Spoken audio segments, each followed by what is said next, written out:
Ya Rabbi bil Mustafa balligh maqasidana waghfir lana ma madha ya wasi'al karami.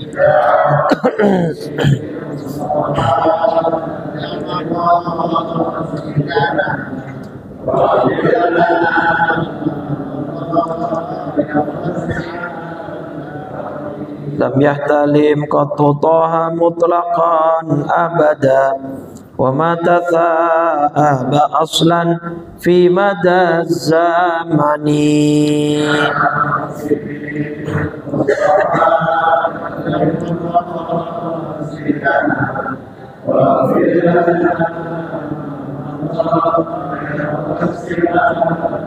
Minhu dawabu falam tahrab wa ma waqa'at dhubabatun abadan fi jismihil hasani.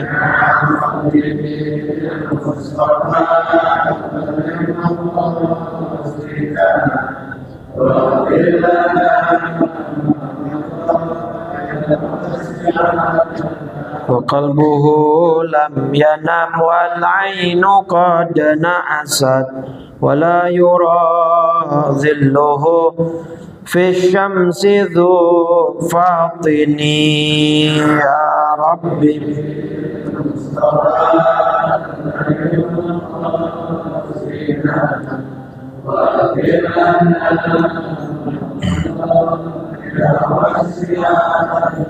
Allahumma salli wa sallim wa barik alaihi wa ala alihi.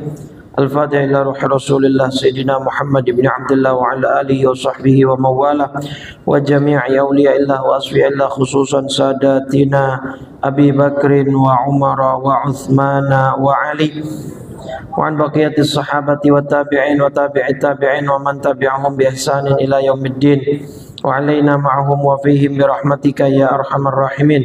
Thumma ila ruhi al-muhajir ila Allah Ahmad bin Isa wal ustadz al-a'zam al-faqih al-muqaddam Muhammad ibn Ali Ba'alawi wa Syekh Abdul Rahman bin Muhammadin al-Saqaf wa auladihi al-jami' wa ikhwani al-jami'.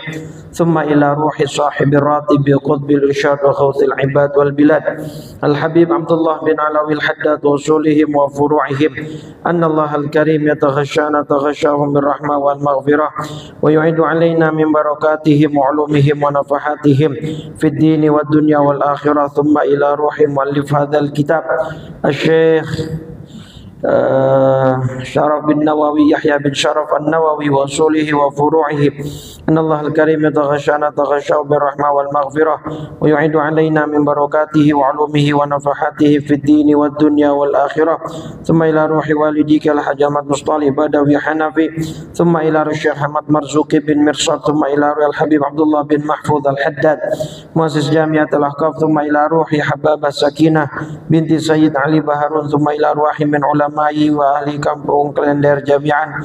Thumma ila ruhi amwatina wa amwatikum wa amwatil muslimina ajma'in. Anna Allah al-Karim yataghashana taghashahum bir rahmah wal maghfirah wa yu'idu alaina min barakatihim wa ulumihim wa nafahatihim fid dini wad dunya wal akhirah wa ala niyatil futuh wal munuh wal rusukh wa taubatin nasuh wa salahil jasadi wal ruh wa ila hadratin nabi al-Fatiha. A'udzu billahi minasy syaithanir rajim. Bismillahir rahmanir rahim. Alhamdulillahi rabbil alamin. Ar-Rahmanir Rahim. Maliki yaumiddin. Iyyaka na'budu wa iyyaka nasta'in. Ihdinas siratal mustaqim. Siratal ladzina an'amta 'alaihim ghairil maghdubi 'alaihim waladdallin. Amin. Bismillahirrahmanirrahim. Nawaitu ta'alluma wa ta'lima wa tadhakura wa tadhkira wa naf'a wal intifa'a wal ifadata wal istifadata wal hatha ala tamassuki bi kitabillahi wa bi sunnati rasulillahi sallallahu alaihi wasallam wa du'a ilal huda wa dalalata alal khair ibtigha'a wajhillahi wa mardatihi wa qurbihi wa thawabih. Bismillahirrahmanirrahim. Assalamualaikum warahmatullahi wabarakatuh.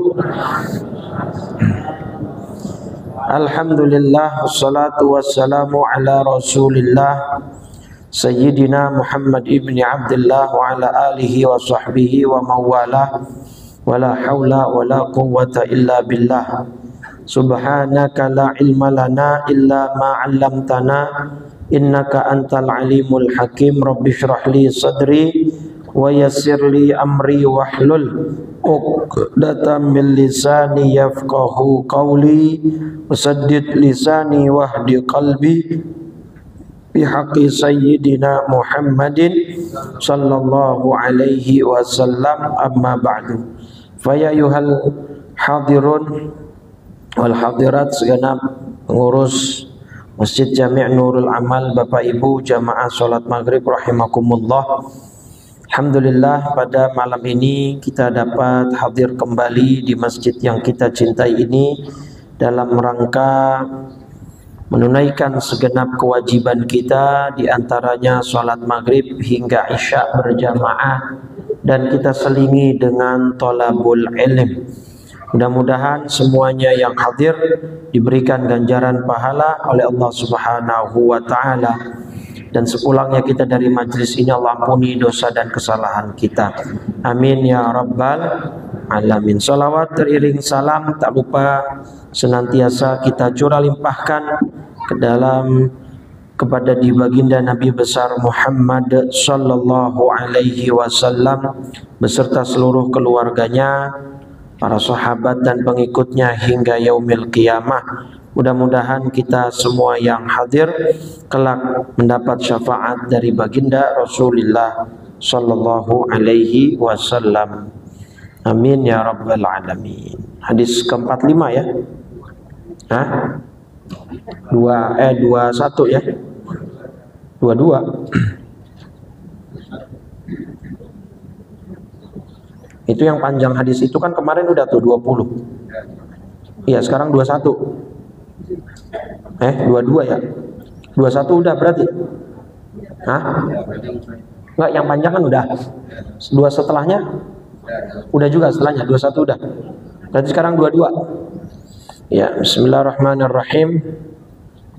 Qala Syekhul Muallif rahimahullahu taala wa adaman naf'a bihi wa bi barakati ulumihi wa bikum fid dharaini amin. Radhiyallahu ta'ala anna wa ankum.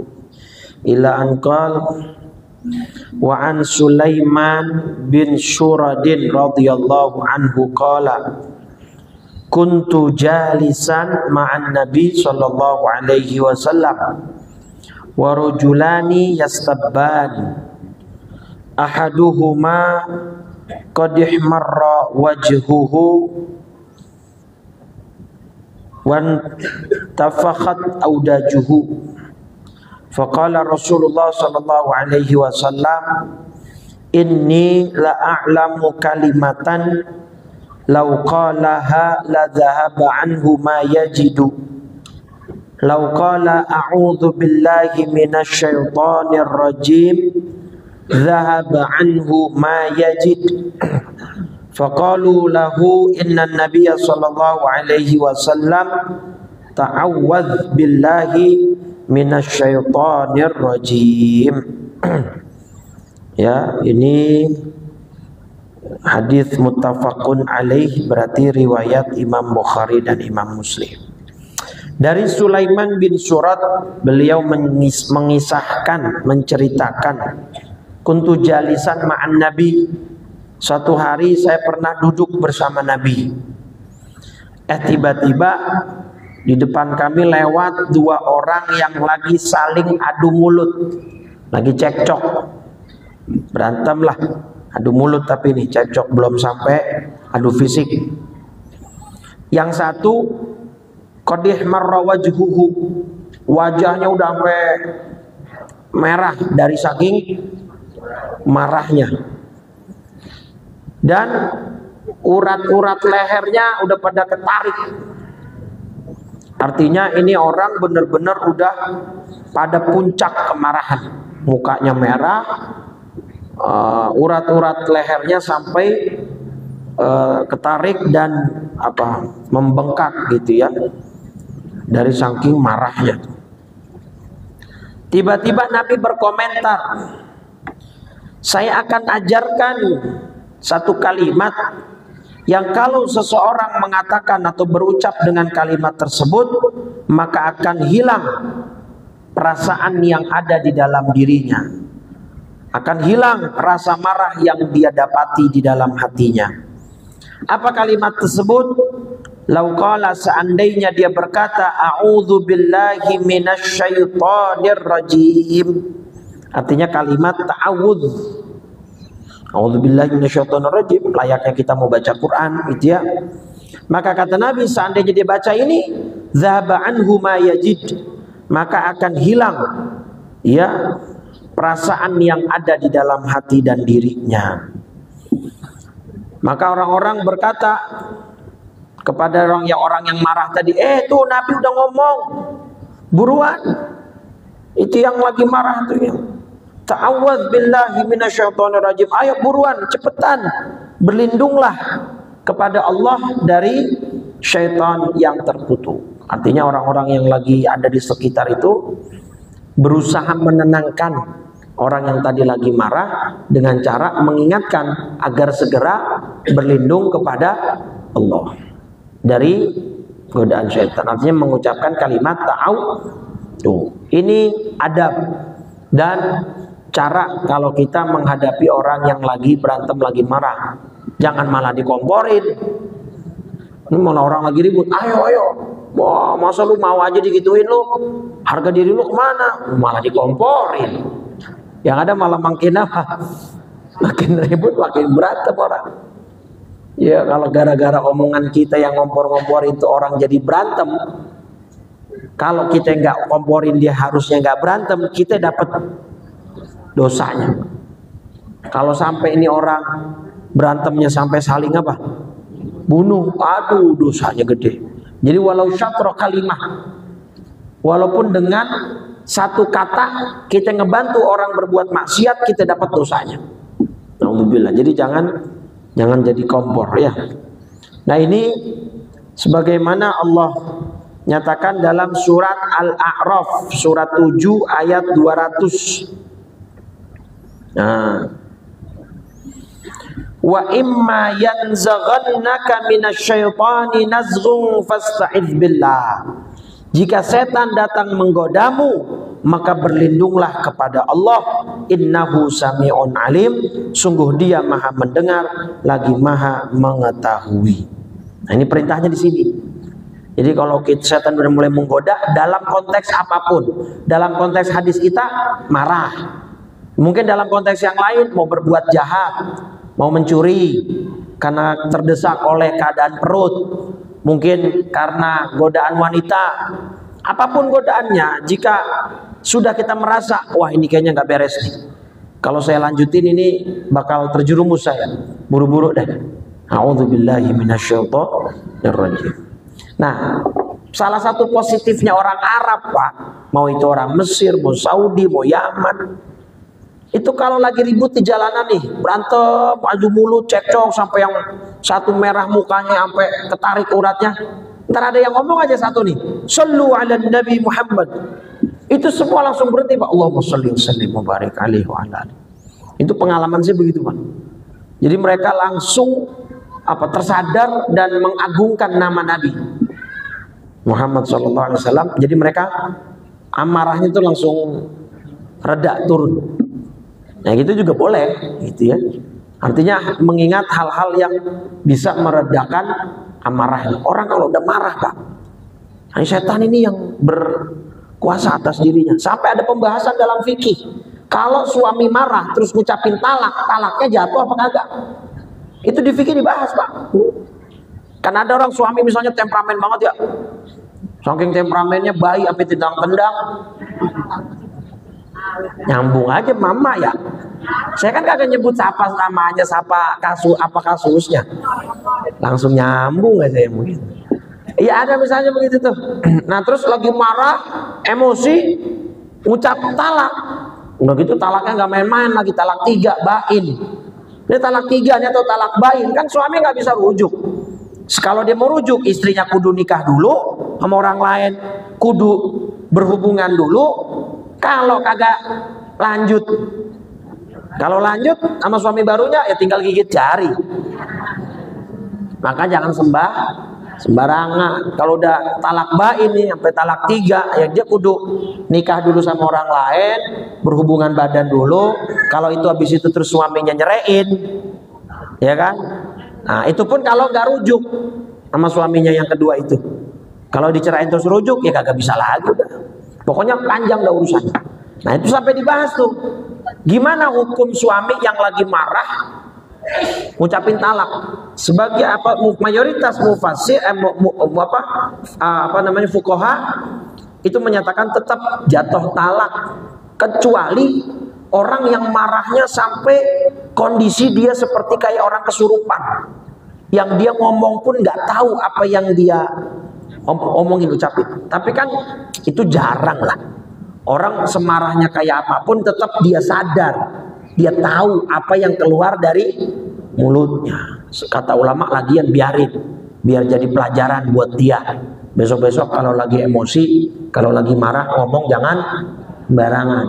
Jadi kata ulama tetap jatuh talaknya, kecuali kondisinya emang bener-bener dia kayak orang kesurupan apa segala macam. Kalau secara mayoritas, secara umum ya orang kalau marah tetap berasa, tetap tahu apa yang dia ucapkan gitu ya.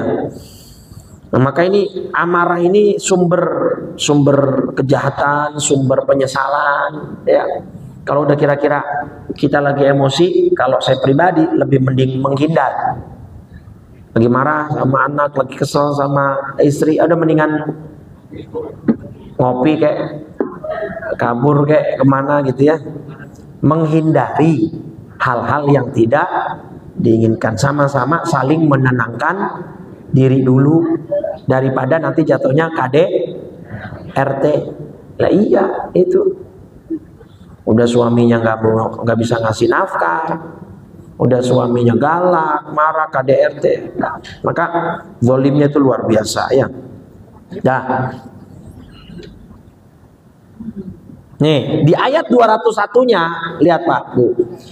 Innalladzina taqaw, sesungguhnya orang-orang yang bertakwa, idza massahum ta'ifum minasyaiton, apabila mereka dibayang-bayangi pikiran jahat, yaitu untuk berbuat dosa dari setan. Nah ini berarti tanda Bapak Ibu, manusia itu sesaat sebelum berbuat jahat dirinya tuh sadar kalau dia dilanjutin bakal kejadian nih gitu. Termasuk orang mau bunuh, orang mau zina, orang mau korupsi, orang mau ngerampok. Sesaat dia melakukan aksinya, itu dia dalam hati sanubari terkecilnya tahu kok kalau itu perbuatan salah, perbuatan dosa. Nah, cuman karena dia nggak berlindung kepada Allah, ya udah, akhirnya diri dia dikuasai oleh Nah, tazakkaru, tapi kalau orang bertakwa, mereka pun segera mengingat kepada Allah. Langsung faidahum mubsirun, maka ketika itu juga mereka akan melihat kesalahannya. Artinya sesaat mereka langsung sadar. Nah, cuman kan untuk kita berada pada level itu kan perlu latihan. Mohon maaf, orang udah kadung adu jotos, udah kadung bawa pesok. Ya begitu amarah memuncak, ini pesok sayang kan kalau nggak dipakai. Itu di pikirannya kan begitu. Lu percuma, lu bawa pesok begitu, tusuk sekalian. Nah orang udah sebenarnya dalam hati tahu dia kalau itu salah tuh tahu, tapi karena udah dia nggak bisa keluar dari saking kuatnya, udah terlambat gitu. Karena dia awalnya ketika dia sadar dia mau berangkat membunuh ini, dia nggak baca ta'awudz, nggak minta perlindungan dari Allah. Itu Pak. Artinya berarti kan ini dalil. Setiap manusia itu punya hati nurani. Di mana hati nurani itu nggak mungkin dia menolak kebenaran. Makanya Nabi sampai ngomong kalau di akhir zaman ntar banyak fitnah segala macam. Gimana cara kita tahu kebenaran? Istafti qalbak dalam hadis. Tanya hati nurani yang terdalam. Karena hati nurani itu nggak mungkin bohong. Kita mau kamuflase kayak apapun, tetap hati kecil kita pasti tahu kalau ini salah, ini benar, itu pasti tahu. Karena Allah udah kasih kita sensor itu Pak. Nah, cuman kebanyakan orang mengignore itu, menghiraukan. Sensornya udah bunyi, tit, ini jangan dikerjain nih. Tapi sama dia diabaikan. Bener gak? Akhirnya tetap ngelakuin kejahatan. Sensornya mah ada. Makanya dari sensor itu setiap orang punya kans, punya kesempatan untuk taubat dan kembali. Dari situ Pak. Nah itu dia. Nah kalau hati sensor itu sama dia udah dirusakin, udah dimatiin, ya Allah susah dah baliknya. Karena sensornya aja udah apa? Udah mati, udah rusak. Jadi ini juga apa namanya pelajaran buat kita kalau kita lagi marah, lagi emosi, segera melakukan hal-hal yang bisa meredam. Kalau di riwayat yang lain kan suruh wudu sama Nabi, di sini suruh baca ta'awudz. Artinya lakukan apapun demi untuk meredam emosi itu. Di hadis lain suruh berdiri, kalau lagi berdiri posisinya suruh duduk, kalau lagi duduk suruh, ya artinya kan lakukanlah. Ya, kalau saya tadi mungkin beruzlah dulu, menyendiri dulu, kunci pintu di kamar sendirian, tafakur, daripada nanti terjadi hal-hal yang tidak kita inginkan, entah piring melayang, ya, mending kalau piringnya plastik ya. Kalau piringnya nah, jadi itu ya, baca ta'awudz. Termasuk kayak kisahnya si Bal'am Pak, Bal'am bin Ba'uro. Udah pernah saya ceritain belum ya? Udah kan ya? Bal'am, tahu Bal'am nggak? Itu yang bakal ngerok panas-panas. Bal'am bin Ba'uro. Bal'am bin Ba'uro itu kisah orang soleh di zaman Bani Israel, di zamannya Nabi Musa alaihi salam. Dari yang tadinya dia orang mulia, bahkan dia punya semacam asma'nya Allah dia pegang Pak. Nih ayat 175 dan 76. Ini gara-gara setan Pak yang godain.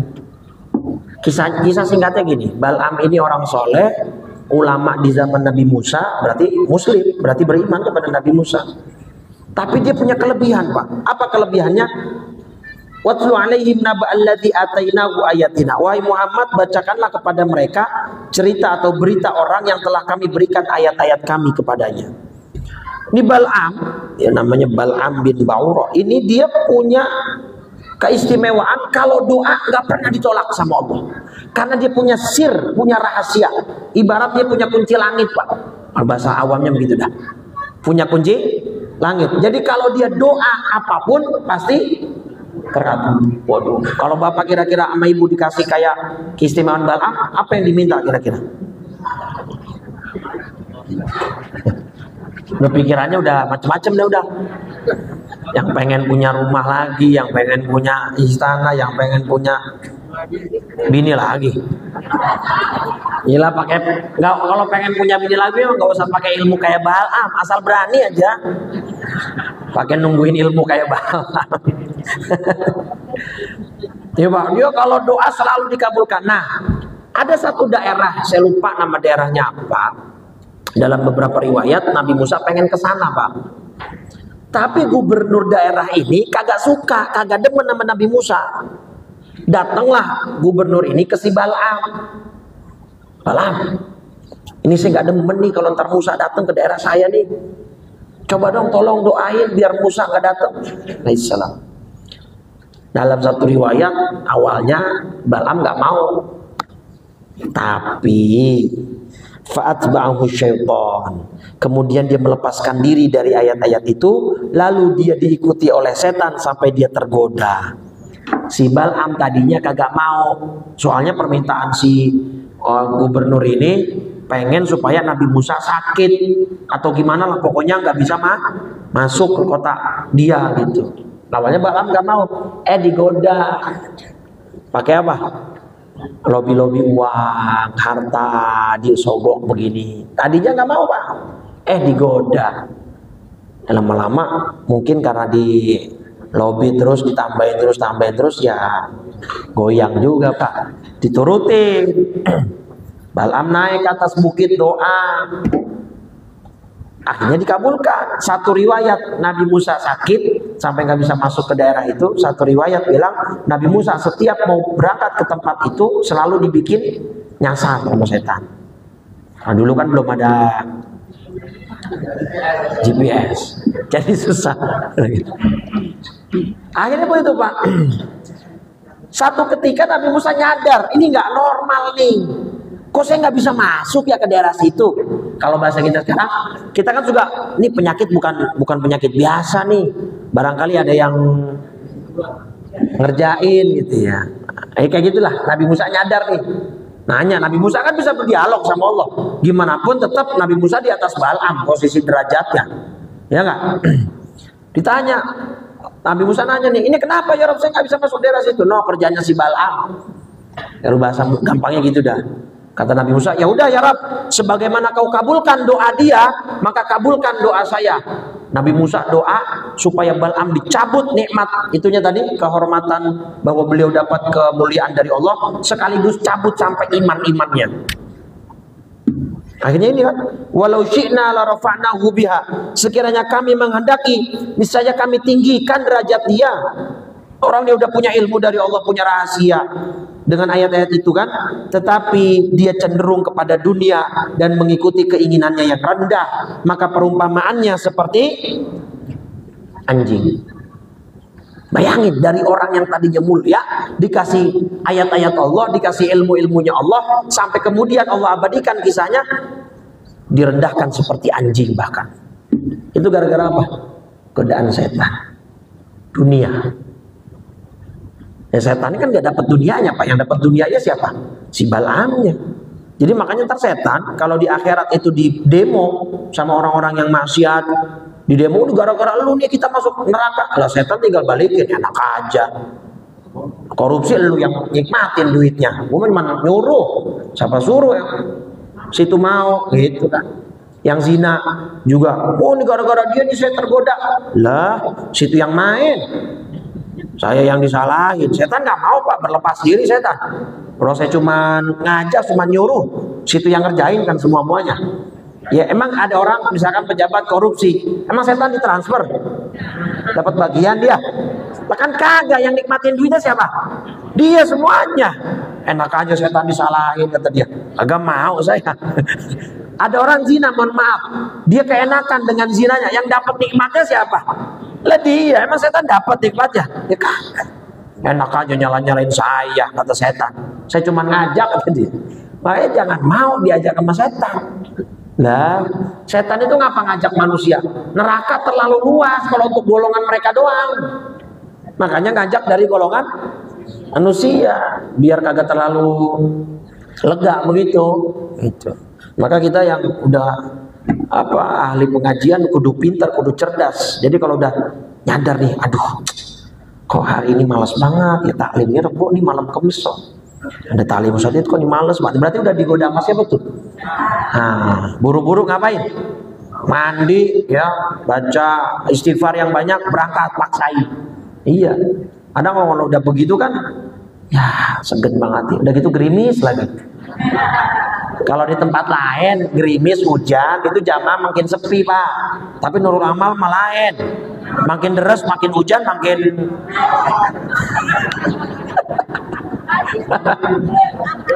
iya kan? Udah lagi segan, pala berat, capek, gerimis, udah lengkap deh tuh. Ya Allah. Udah lengkap aja dah alasan untuk agak berangkat deh tuh ya. Saya lagi inget-inget di jalanan. Ini Bu, Pak, buat ngingetin lagi, ini sudah sempat saya bahas hadis ini waktu pas acara Maulid kalau nggak salah, udah setahun yang lalu. Ini buat ngingetin lagi hadis tentang majelis ilmu. Nabi lagi duduk, langsung saya terjemahin aja. Nabi lagi duduk di majelis taklim bareng beberapa sahabat. Tiba-tiba ada datang masuk 3 orang. 3 orang datang. Tapi yang 2 masuk ikut majelis. Yang 1 pergi kabur. Nah, dari 2 orang ini, yang 1 duduknya di depan majelis taklimnya, yang 1 duduknya di belakang. Nah, jadi yang depan dapat, yang belakang dapat nih Pak, tenang aja. Nah, begitu selesai taklim, falamma faragha, selesai taklim, Nabi ngomong, ala ukhbirukum anin nafari salasa. Mau nggak kalian saya kasih tahu nih 3 orang yang barusan? Mau ya Rasul? Bagaimana tuh kabar mereka? Bagaimana berita tentang mereka? Amma ahaduhum, yang pertama, yang duduk majelis taklimnya paling depan, fa'awa ilallah. Dia itu berarti mendekat ke Allah. Dan orang-orang yang mendekatkan dirinya kepada Allah, fa'awahullah, dia akan didekati oleh Allah. Jadi yang duduk di depan nih, dia dekat sama Allah nih. Kalau dekat sama Allah, biasanya dipanggil cepet. Dipanggil ke sono, ke tanah suci. Emang dipanggil kemana sih? Ya kan dekat sama Allah tuh, yang duduk di depan. Tenang, yang di belakang juga dapat tuh Pak, Bu. Jadi biar kata majelis biar kata di belakang, selama itu majelis apa? Taklim tetap dapat pahala. Nah, yang 1, kenapa dia nggak mau ke depan? Oh, alasannya malu. Kalau ke depan sungkan, malu, nggak enak. Udahlah kita ya barisan belakang aja lah. Fastahya, dia malu maju ke depan, maka Allah akan malu kepada dia. Malu apa? Malu kalau dia doa nggak diijabah. Malu kalau orang ini istighfar nggak diampuni. Itu yang duduk di belakang. Enakan belakang. Nah, sama jadi ada alasan dah. Lah enakan di depan lah, orang dekat sama Allah kok. Kalau dekat sama Allah pasti masuk maneh. Ya, tapi nggak apa-apa. Ya, kalau di belakang nggak ada yang ngisi, depan semua kan malah. Jadi artinya apa? Selama di dalam majelis taklim, majelis ilmu, semuanya kebagian, sampai besek juga. Wa ammal akhor, nah yang atu nih, yang atu tadi yang kagak ikut, yang malah dia pergi. Nah, perginya dalam konteks dia beneran nggak mau. Dia benci sama majelis ilmu, bukan karena ada urusan ya, bukan karena ada udzur. Fa'aradha, dia berpaling dari majelis ilmu, fa'aradallahu anhu, maka Allah akan memalingkan dirinya dari orang tersebut. Jadi Allah cuek sama orang-orang yang kagak mau duduk hadir di majelis taklim. Konteksnya yang gak hadir karena benci, yang gak hadir karena memang gak mau, gak ada niat sama sekali. Beda kalau memang bapak lagi sakit, ada urusan keperluan keluarga, itu gak ada ancaman, gak masalah gitu ya. Nah maka ayo Pak, Bu, ini kita di bulan kemerdekaan, ya nggak? Nikmat keamanan, nikmat kemerdekaan, ini nikmat yang besar, Bapak Ibu. Bahkan Nabi dalam hadis Tirmidzi itu menyebut ada 3 nikmat yang kalau kita punya di suatu hari, kita seakan-akan seperti raja yang memiliki seluruh dunia. Nomor 1 Nabi sebut apa Pak? Nikmat keamanan. Aminan fi sirbihi, man asbaha minkum aminan fi sirbihi. Hadis Tirmidzi 2346. Siapa orang punya rasa aman di lingkungannya, mu'afan, kesehatan, nikmat kesehatan, fi jasadihi indahu qutu yaumihi, makanan.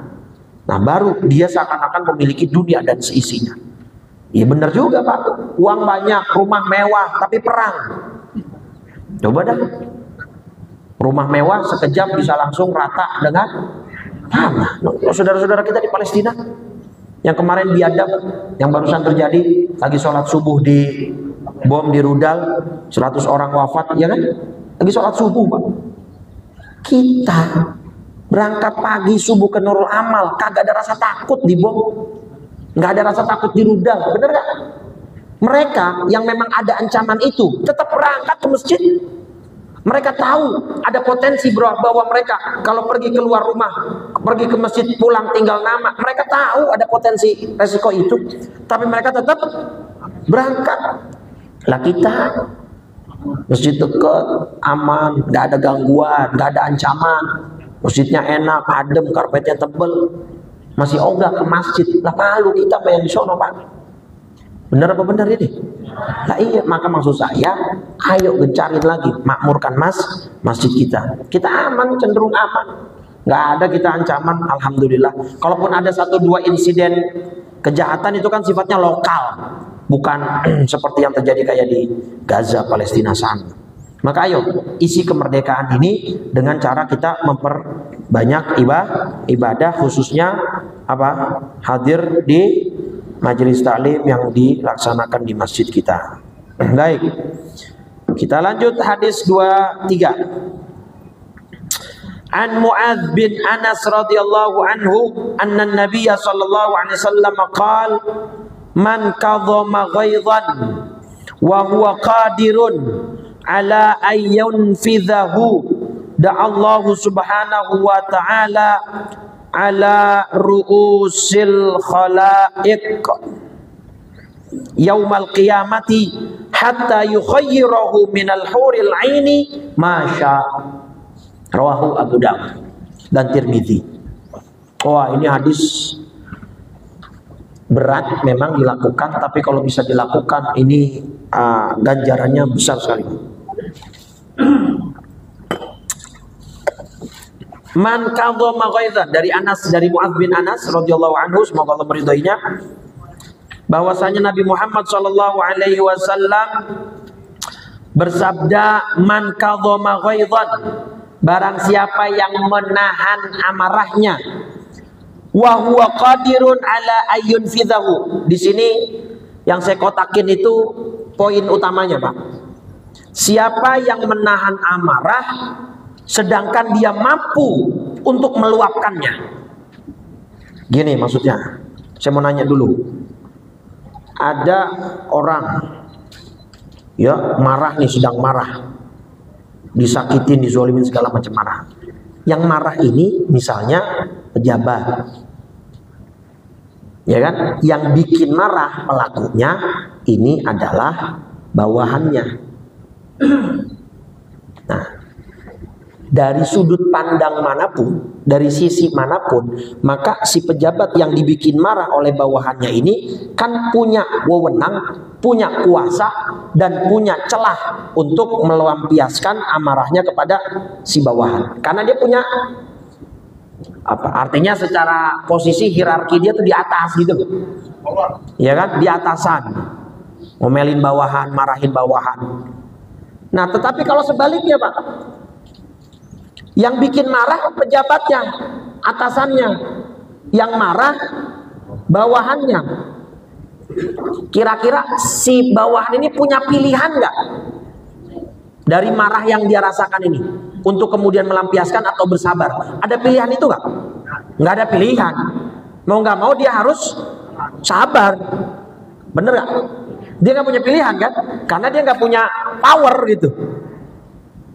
ART sama bos majikan, ART-nya dibikin kesel sama majikannya. Yang ada ART-nya kan cuma mendem doang, paling ceritanya sama orang lain. Dia nggak punya power, nggak punya celah untuk melampiaskan amarahnya ke si bosnya, ke majikannya. Tapi kalau sebaliknya, majikannya yang dibikin marah sama asisten rumah tangganya, ada celahnya nggak? Ada potensi dia bisa meluapkan itu nggak? Nah, poinnya di situ, Pak. Jadi kalau yang dibikin marah, ya yang dibikin marah orang miskin, bawahan, emang dia nggak punya pilihan, mau marah ke siapa dia? Paham nggak? Nggak punya power, ya dia dizolimin. Ya udah, yang ada cuman sabar pilihannya, nggak ada pilihan lain udah. Nah, maka maksud saya gini, kalau ada orang yang punya power, dia bisa meluapkan amarahnya, tapi dia tahan. Dengan orang yang nggak punya power, kemudian dia sabar. Kira-kira pahala sabarnya gedean yang mana? Yang punya wewenang kan? Yang punya celah untuk melampiaskan, tapi dia tahan. Kan begitu logikanya. Maka itu menjadi poin bagi dia. Oh, dia pejabat, dia bos, dia atasan, bisa meluapkan amarahnya, bisa maki-maki orang seenaknya. Tapi ketika marah dia tahan. Nah, di situ poinnya. Lu bisa luapin tapi lu tahan, itu poinnya. Lah kalau yang marah karyawan, OB, orang susah, orang nggak punya, lah mau marah ke siapa dia? Yang ada marah ke atasannya, malah yang ada dia di dicat itu hari. Maka dia nggak punya pilihan kan? Hanya sabar pilihan dia. Maka pahalanya ketika dua-duanya menahan sabar, mana yang lebih gede? Yang punya pilihan untuk meluapkan atau marah, atau sabar, maka dia memilih sabar. Disitulah poin keunggulan dia. Paham nggak sih saya ngomongin ini? Paham kan? Ya udah, kalau paham alhamdulillah dah. Nah, orang itu mampu meluapkan emosinya, punya peluang untuk apa? Meluapkan amarahnya, tapi dia tahan. Besok Pak, sama Allah nih orang dibangga-banggain. Di yaumil qiyamah saat semua manusia kumpul, nih orang dipanggil. Mana fulan bin fulan? Dulu dia punya wewenang, dia punya kekuasaan, dia punya kekuatan. Tapi suatu hari dia pernah dibuat marah oleh bawahannya. Dia pernah dibuat marah oleh orang yang ada di bawahnya. Tapi dia tahan amarah itu. Padahal dia bisa meluapkannya. Mana orangnya? Panggil Allah. Buat diapain? Dipamerin.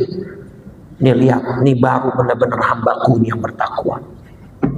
Jadi yang dipanggil bukan yang sholat tahajud 1000 rakaat, bukan yang sedekahnya 1 miliar. Yang dipanggil nih, yang bakal dibangga-banggain sama Allah.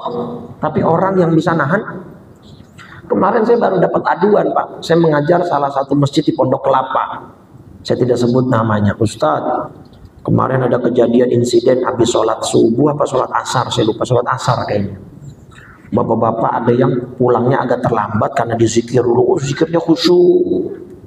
Begitu dia keluar masjid, ada bocah lagi main bola, bolanya kena dia. Marahnya melebihi marah orang pasar. Kata orang yang cerita ke saya, yang ngadu saya, itu bola diinjek, dirobek sama dia, kata-kata kasar, kata-kata kotor keluar. Lah bocah lagi main bola kayak kagak pernah bocah aja itu orang. Itu kan poin Pak. Kita jangan kemudian jadi soleh dan jadi orang yang soleh cuman hablum minallah. Kita juga, artinya kalau saya membahasakan, ada soleh individual, ada soleh sosial. Kita jangan cuman soleh individual, kita juga harus bisa soleh secara sosial. Itu kan akan merepresentasikan Islam di muka anak-anak Pak. Oh kemarin ada kasus, belum lama nih, bocah nangis-nangis gara-gara ke masjid diomelin sama orang masjid.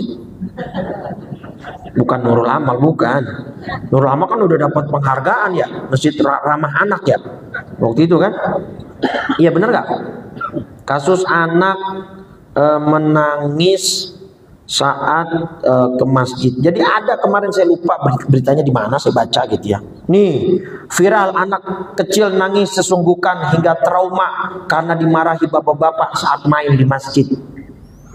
Betul Pak, anak itu memang perlu pengawasan, perlu bimbingan, perlu aturan.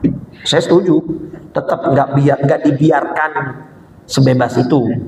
Tetapi kan ada momen-momen kita udah sholat di bocah, masa kita membatalin sholat sampai ini segala macam. Dan caranya yang bilanginnya jangan pakai kata-kata apa kasar, jangan pakai nada tinggi. Saya ingat betul guru saya ngomong gini, segimanapun anak badernya Pak, selama dia belum balik, dia belum punya tanggung jawab syariat di hadapan Allah. Betul gak? Yang udah punya tanggung jawab syariat, yang udah balik apa yang belum balik? Yang udah balik. Berarti yang sebenarnya itu diuji oleh Allah bocahnya apa kitanya? Kitanya. Ya sekarang ada, kalau nggak salah ada juga video Syekh main bola di dalam masjid. Ya, main bola di dalam masjid. Ada itu di mana ya, saya lupa. Ini kalau di mana ya, saya lupa. Oh ini kan di masjid Turki itu. Masjid di Turki izinkan anak-anak main sepak bola usai apa ini? Usai sholat apa usai apa nih? Di Liputan 6 tuh. Usai teraweh. Tuh masjid di Turki izinkan anak. Cuman normal jangan sampai begini juga maksud saya. Ntar yang ada susah bilanginnya malah repot gitu ya. Artinya kan setiap daerah punya punya budaya masing-masing, punya keadaan masing-masing yang tidak bisa disamaratakan dengan semua tempat. Tapi poinnya adalah jangan mencegah anak-anak untuk berangkat ke masjid. Ya nanti takutnya tadi tuh malah bocahnya jadi trauma, dan itu banyak Pak kasus dimalahin segala macam. Saya termasuk dulu zaman saya bocah, saya pernah mecahin kaca masjid sama kaca sekolah Pak pas main bola. Saya kan dulu anaknya aktif Pak, bukan nakal, bukan aktif. Waktu masih kecil tuh lah lagi pengen, saya kan MI, saya di Al-Falah. Dulu kan kalau kita masih ada UN, bukan UN dulu namanya apa? Bukan ujian nasional, ujian nasional dulu istilahnya Eptanas. Bener gak? Evaluasi belajar tahun akhir nasional, iya kan? Eptanas, 3 pelajaran yang diujiin, matematika, bahasa Indonesia, bahasa Inggris, terus ganti namanya jadi UN. Sekarang dihapus sama Nadiem Makarim tuh, sama tukang ojek, ya nggak? Lah iya kan dia yang punya ojek, lah berarti tukang ojek. Lah iya, dihapus kan sekarang, kagak ada sekarang UN, udah macem-macem aja dah. Nah itu saya lagi mau UN, mana pelajaran matematika lagi, pagi-pagi kan jam 7 jadwal masuk ya, jam 6 datang teman-teman main bola, lah kaca Al-Falah pecah sama saya katanya. Tapi alhamdulillah responnya ya cuman suruh ganti orang tuanya, jelas lah itu kan kesalahan, tapi nggak ada yang sampai ngomelin, marahin yang bagaimana. Jadi poinnya adalah menahan amarah. Nah, Allah pamerkan orang ini Pak di hadapan yaumil kiamah, di depan orang-orang, nih lihat nih, ini hambaku bener nih. Iya kan? Itu kan sesuai yang sering saya ulang-ulang ayatnya, surat Al-Imran. Ya kan? Surat Al-Imran ayat 133 dan 34. Ya kan? Wasari'u ila maghfiratin mir rabbikum. Bersegeralah kamu mencari ampunan dari Allah dan mendapatkan surga yang luasnya seluas langit dan bumi. Disediakan buat siapa? Uiddat lil muttaqin. Disediakan buat jamaah Nurul Amal yang bertakwa. Siapa orang yang bertakwa? Ini dia yang berinfak baik waktu lapang maupun sempit, dan orang-orang yang menahan amarah. Ada bagiannya. Paham gak?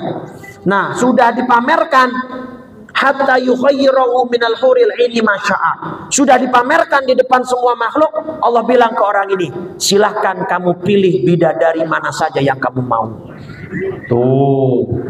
Jadi dia dapat jalur khusus nih, milih bidadari yang paling sempurna. Begitu. Jadi ya ini bisa menjadi motivasi lah.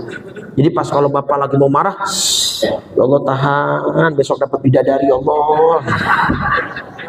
Lah boleh, nggak apa-apa. Buat motivasi biar marahnya langsung mereda. Tahan ya Allah, dapat bidadari. Wallah Pak, bidadari Pak cantik luar biasa. Yang pasti insya Allah bidadari nggak pernah ngomel. Kalau di surga bidadarinya nggak pernah ngomel, nggak pernah marah gitu. Ini membuktikan bahwa ibadah itu tidak melulu i'tikaf, tidak melulu baca Quran. Bapak nahan marah juga ibadah. Dan itu juga bagian dari orang bertakwa yang Allah sebutkan akan masuk ke dalam surga. Mari kita belajar. Ya. Dan saya belajar betul Pak semenjak punya anak. Saya menikmati prosesnya dari anak pertama, anak kedua, sekarang yang macam-macam kan anaknya ibu, bapak udah lebih paham dah. Bapak ibu kan udah lebih banyak makan.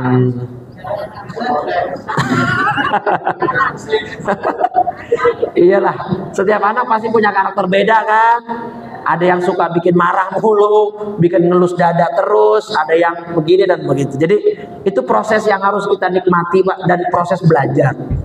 Dulu saya termasuk ayah yang orang tua yang itu susah untuk menahan emosi, tapi semenjak punya anak itu alhamdulillah bisa belajar pelan-pelan. Itu perlu belajar Pak. Kita manusia nggak ada yang sempurna, betul nggak? Kecuali Nabi Muhammad SAW dan para nabi yang lain, selebihnya nggak ada yang sempurna. Maka ayo terus belajar, dan ingat ibadah nggak cuma di masjid, di masyarakat, di keluarga juga itu ibadah saat kita menghadapi ujian kesabaran itu. Baik, sekira sampai situ. Ada permohonan pembacaan surat Al-Fatihah. Oh, Pak itu, Pak Haji Ketua DKM ya, sama Ketua DKM apa istrinya sih sih? Enggak, bukan ini untuk istri. Oh, istri salah satu petugas keamanan. Ketua DKM juga sakit berarti. Oh, Pak Juwarto sakit, Bu? Oh, lagi kurang fit ya. Oh, berarti yang lagi dirawat ini istri salah satu petugas keamanan. Pak Dede itu lagi dirawat. Namanya Khairun Nisa, sedang dirawat di. Oh ya, berarti 2 orang ya. Pak Haji Suwarto dan istrinya Mas Dede, yaitu yang bernama Khairun Nisa. Mari kita bacakan Ummul Quran suratul Fatihah. Mudah-mudahan Pak Haji Suwarto dan Mbak Khairun Nisa diangkat penyakitnya, disehatkan badannya, diberikan kesabaran dan ketabahan dalam menghadapi ujiannya, dijadikan rasa sakitnya sebagai penggugur dosa-dosanya, dan kita yang mendoakan semoga kembali keberkahan Fatihah ini agar kita disehatkan oleh Allah, diafiatkan oleh Allah, dan semua yang hadir sepulangnya dari tempat ini yang ada rasa sakit, rasa kurang fit, semua disehatkan oleh Allah Subhanahu wa taala. Al-Fatihah hadratin Nabi Muhammadin sallallahu alaihi wasallam.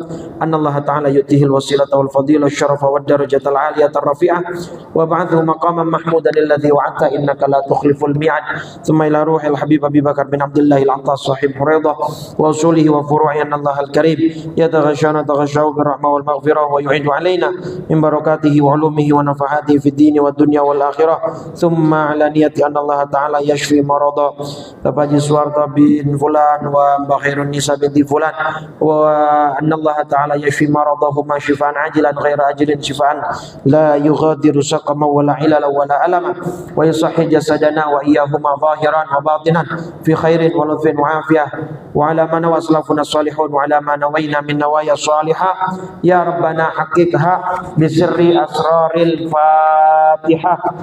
A'udzu billahi minasyaitonir rajim. Bismillahirrahmanirrahim. Alhamdulillahi rabbil alamin arrahmanir rahim maliki yaumiddin.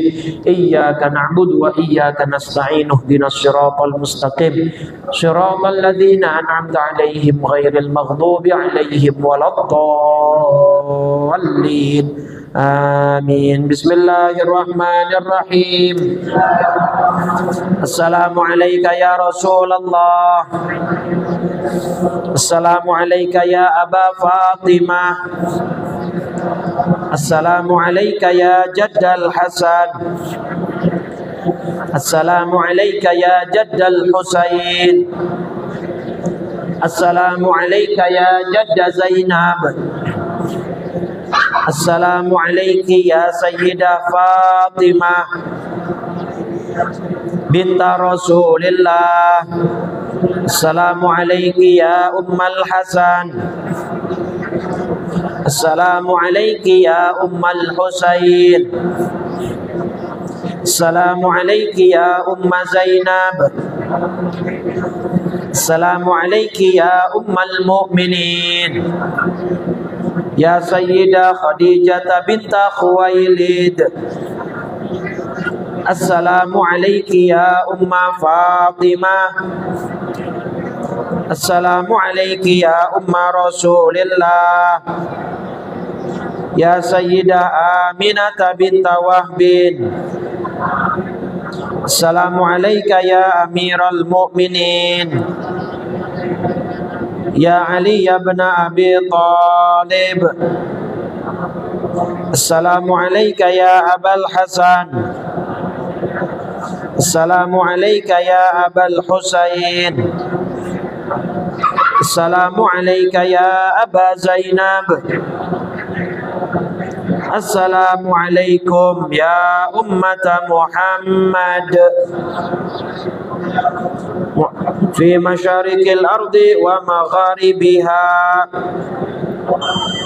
al-ahya'i minkum wal amwat wa rahmatullahi wa barakatuh. Afdalu ma qultuhu ana wan nabiyuna min qabli la ilaha illallah la ilaha illallah la ilaha illallah Muhammadur Rasulullah sallallahu alaihi wasallam kalimatu haqqin 'alaiha nahya wa 'alaiha namut wa biha nubadu insyaallah ta'ala minal aminin. Allahumma inna nas'aluka husnal khatimah wa na'udzubika min syarril aqibati wa su'il khatimah. Ya muhawwilal hawli wal ahwal hawwil ahwalana ila ahsanil hal. Rabbana atina fid dunya hasanah wa fil akhirati hasanatan wa qina adzaban nar. Sallallahu ala sayyidina Muhammadin wa ala alihi wa sahbihi wa sallam walhamdulillahi rabbil alamin. Subhanakallahumma wa bihamdika asyhadu an la ilaha illa anta astaghfiruka wa atubu ilaik. Wal afu minkum. Assalamualaikum warahmatullahi wabarakatuh.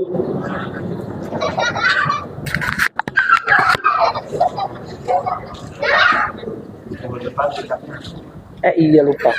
Ntar deh.